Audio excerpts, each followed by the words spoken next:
你有冇曾經為咗呢隻狗仔瘋狂過，通宵排隊，仲要狂食美式快餐換佢？身邊啲同學仔啊，或者佢哋屋企人都係 keep 住去換公仔咯。有一個保安員係為咗呢隻公仔而坐監咯。好多香港人都知道 Snoopy， 但又有幾多個真係睇過花生漫畫呢？喺呢個咁多動漫公仔競爭嘅年代，點解已經75歲嘅花生漫畫會喺世界各地都仲有咁多 fans 呢？佢仲影響埋潮流、藝術、軍事、玩具唔同嘅界別。呢個系列嘅漫畫嘅衛衣啦，差唔多去到1萬蚊啊！話咩Made in Hong Kong一個先係寶嚟嘅喎。花生漫畫曾經喺香港嘅報章雜誌連載，大家又知唔知係邊個帶佢嚟呢？原來每個中文譯名背後都有唔同嘅故事。我見到條書叫做史樂比，我覺得史樂比係靚過史樂皮。我哋揾嚟香港試譯中文版嘅第一人，仲有2位有過千件藏品嘅收藏家，一齊嚟講下呢本大人細路都啱睇嘅4格漫畫。今集 Milk 嘅 Big Bang Theory 就同大家重溫一下陪住唔少人一齊成長嘅花生漫畫。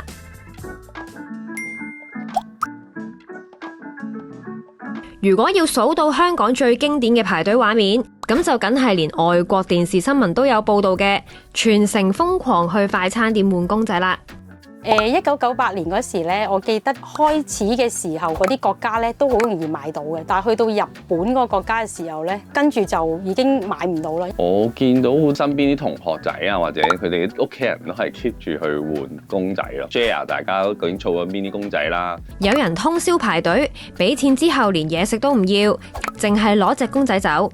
仲發生咗唔少趣事，例如有個大肚婆想加埋肚裏邊個 BB， 要求換2隻 Snoopy， 竟然仲有人偷嘢。就係當時咧，我睇到一句新聞咧，有一個保安員喺一個辦公室嘅時候，見到一個女仔嘅台面就擺咗一隻墨西哥嘅公仔喺度，跟住佢就偷咗，俾人拉咗，真係好誇張。呢次換公仔令到更加多香港人認識 Snoopy 同埋花生漫畫。1950年，當時27歲嘅 Charles M. Schulz， 佢細個嗰陣就受到米奇老鼠、大力水手呢啲卡通人物嘅影響，希望成為漫畫家。嗰一年嘅10月2日，佢終於夢想成真，喺美國7份報紙上面發表咗第一幅4格嘅花生漫畫，透過主角 Charlie Brown 同朋友以幽默嘅方式反映大家生活中嘅真實情感同挑戰，引起唔少人嘅共鳴。2日之後，大家最中意嘅狗仔 Snoopy 就第一次現身，而呢隻狗外形就係參考咗作者細個曾經養過嘅小獵犬。至於 Snoopy 點解咁多人中意，就係因為60年代佢開始擬人化，令到大家對呢隻狗仔嘅生活有更加多嘅想像空間。不過大家又知唔知係邊個帶中文版嚟香港嘅呢？應該係1958到1959年之間啦嚇。我喺新亞書院，即係中文大學嘅前身1年級。咁當時有一位英文老師咧，佢係 Mr. Eckhart， 佢介紹花生漫畫俾我哋睇嘅。我哋睇咗就好中意啦，應該可以講係一見鍾情啊，一見傾心啦，因為真係好好笑同埋係好得意。咁所以後尾我寫信俾 Mr. Schulz 咧，佢送咗一本花生漫畫俾我啊。佢初初畫嗰啲公仔係冇咁純熟㗎，但係因為佢個內容係好好㗎。呢位已經86歲嘅女士係香港試譯花生漫畫嘅第一人，當時係月刊編輯嘅佢就做咗一篇花生漫畫嘅報導。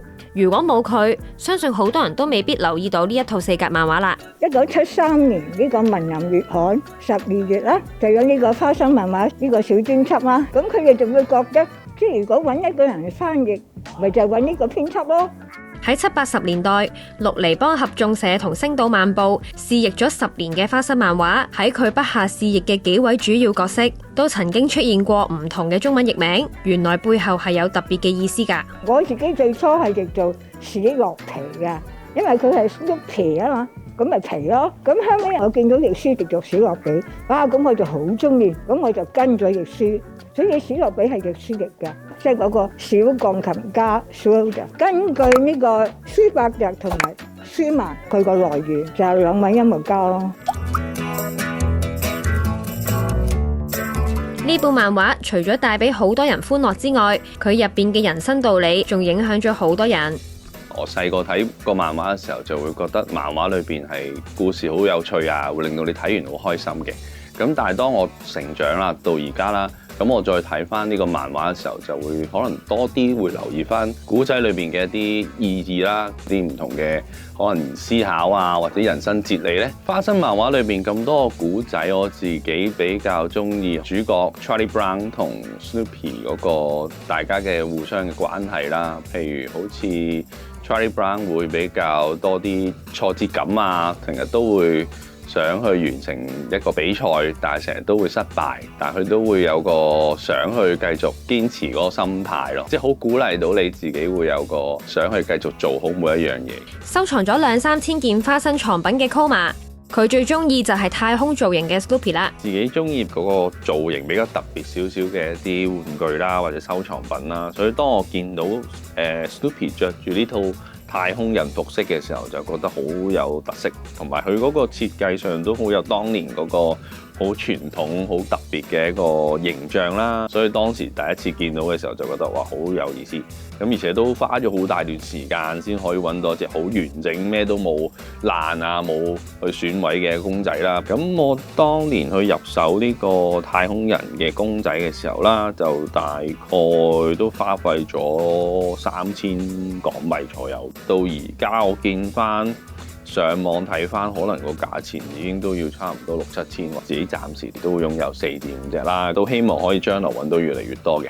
點解 Snoopy 會成為 NASA 嘅幸運象徵呢？話說喺50年代，蘇聯未100% 肯定人類上咗太空之後，可唔可以平安咁落返地球，所以就將一隻狗仔送上太空做實驗啦。就係因為咁，狗仔同埋太空就結下咗不解之緣啦。嗰陣美國為咗搶先蘇聯，希望成為第一個完成人類登陸月球嘅國家，就喺1967年1月27日為2月嘅首次載人飛行任務進行測試。但係喺試射期間，太空船阿波羅1號突然起火，燒死咗3名太空人。到咗1968年，NASA 為咗一洗太空人任務危險嘅形象，就諗到搵嚟喺花生漫畫入邊成日發白日夢，幻想自己係太空人嘅 Snoopy 合作，請求花生漫畫嘅作者幫忙設計一個銀色嘅 Snoopy 獎牌，用嚟表揚傑出嘅太空人，同時希望 Snoopy 能夠成為安全守護嘅象徵。1969年嘅5月，NASA 先進行登月任務嘅總彩排，太空人帶埋 Snoopy 一齊開記者會，登月艙代號叫 Snoopy， 指揮艙就叫做 Charlie Brown。2個月後，阿波羅11號正式出發，順利完成咗人類首次登陸月球嘅壯舉。於是呢隻狗仔就成為咗 NASA 嘅吉祥物啦。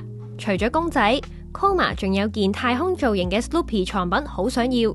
暫時都係擁有一件童裝啦，咁我希望日後可以揾到一件更加大成人版嘅，咁我可以自己着住出去咯。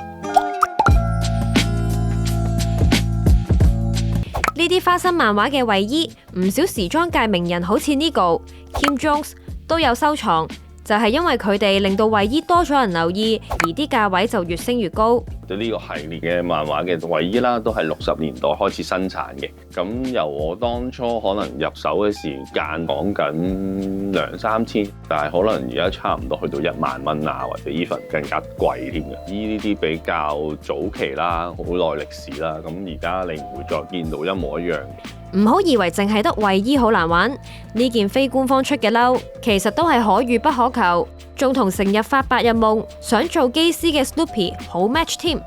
呢個外套嘅主要嘅故事啦，我就係當年嗰個美軍啦，去到唔同嘅地方嘅時候呢，就將 Snoopy 加咗落個外套上面，從而去記低佢去過嘅地方啦。衫上面嗰個造型啦，咁因為佢喺個漫畫裏邊經常都會係幻想自己成為一個機師，去喺個空中去作戰，而且佢嗰個狗屋啦，都成為咗佢一架嘅飛行物啦，可以坐住佢周圍去幫呢個美國去打仗啊，或者自己去同對方敵軍去點樣去嗰個交戰。咁所以喺個元素裏邊加咗落件外套度，得到 NASA 同埋軍人嘅加持， Snoopy 嘅 Lucky Dog 形象深入民心。除咗衫之外，原來香港製造嘅藏品都好難揾。我自己中意花生漫畫收藏品嘅一個時期就係60-70年代嘅，咁我第一次遇到啦，都係一套Snoopy 嘅公仔啦，咁全部呢個都係60-70年代香港製造嘅。咁你見到佢嘅服裝啊、衫咧都係好精緻、好特別嘅。咁而且佢都好有當年漫畫嗰個角色嘅個樣啦，同埋啲細節啦，即係摸上手嗰種質地同而家嗰種質地都好唔一樣。Made in Hong Kong 嗰個時期已經冇再出啦。呢啲我記得咧係嗰時我細個同我爸爸一齊喺摩羅街啊、深水埗嗰啲地檔嗰啲度揾咯。嗰時其實都冇咁着重話咩 Made in Hong Kong，因為嗰時收藏唔識㗎。到後期再睇翻研究翻先知啊，原來呢啲先係寶嚟嘅喎。Fiona 因為細個一張合照而中意咗 Snoopy。10歲嗰時啊，我跟我爹哋去一個遊藝會啦，咁見到一個真人版嘅 Snoopy。其實咧，我之前見到佢我有啲驚㗎，因為好大隻。咁啊，同佢影咗相之後咧，咁跟住就覺得佢好得意，咁開始就買佢嘅產品。直到而家，保守估計下，佢已經有4至5千件嘅藏品，擺到客廳、衣帽間、睡房、廚房、洗手間周圍都係。佢仲中意到曾經成立過 fans club 添。佢係1996年11月嗰時咧，我係成立咗一個 Snoopy fans club 嘅。呢個宣傳單張同埋有個入會表格都係自己打嘅。跟住我就借咗我爸爸車會嗰個郵箱啦，因為報紙咧有個採訪報導咗我哋，第二日咧就好多人打嚟我爹哋個車會度，就話要報名入會啊，冇諗過佢個迴響係咁大咯。依家 Fiona 就同4位志同道合嘅 fans 成立咗一個 Facebook 群組，用嚟同花生漫畫嘅 fans 分享世界各地最新，包括產品、景點、酒店、餐廳唔同嘅情報。而唔知邊個角色最受佢哋嘅群組歡迎呢？暫時都係 Snoopy， 其他嘅人物有啲 Olaf 啦。而家就係有一班 fans 都係專注儲佢嘅嘢嘅。除咗大家經常見到嗰幾個角色，其實花生漫畫都有超過60個角色㗎。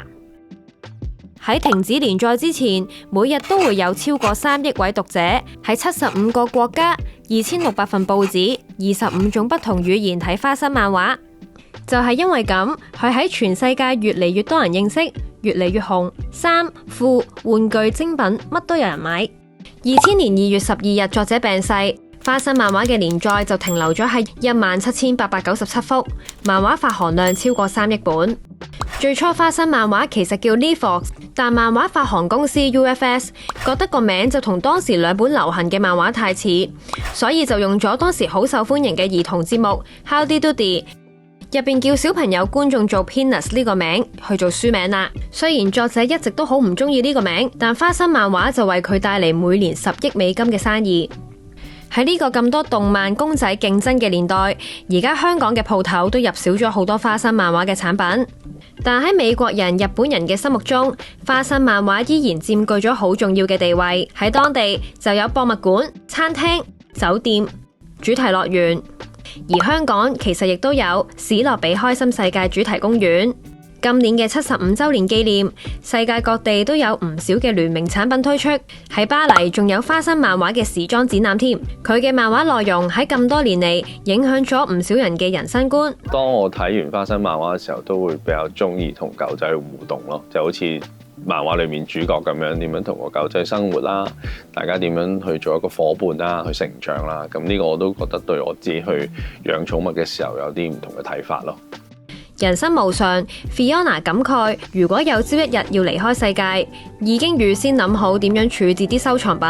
到時我百年歸老嘅時候，我中意呢啲產品，未必我個仔中意，可能對佢造成一個困擾嚟嘅。其實，即係要處理所謂我嘅遺物咁樣。再老啲，可能60、70歲就開始將一啲物品送俾啲 fans， 或者有博物館肯接收嘅捐出去咯，就唔想當垃圾咯。